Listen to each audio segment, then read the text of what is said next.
So in this video, we want to know how much time does it take to transfer an eSIM from one phone to another phone. If you're ready, let's jump into it.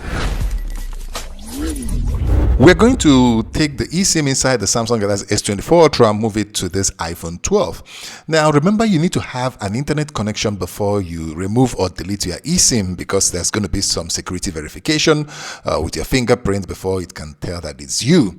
So once we are ready to remove, we're going to put our timer. Now, this is that security verification.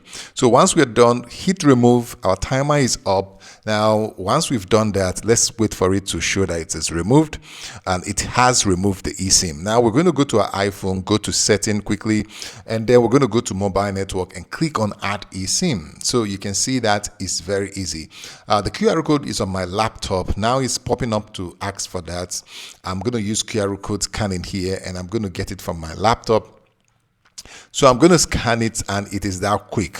Now it has scanned and the screen went off. So I'm going to unlock the screen so that you can see the prompt that it has actually scanned an eSIM.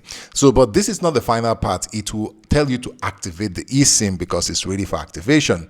So once you have done that, you are going to click on activate eSIM and it will start activating.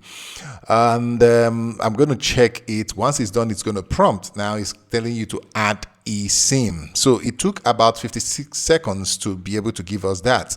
But for us to fully add the eSIM, we're going to see how long more it's going to take. So we're going to go back in now, and we're going to see it is activating the eSIM, and we're going to wait for it to be done. What time? And that is in 77 seconds. A minute 17 seconds is what it took to delete our eSIM from the Samsung and move it to iPhone.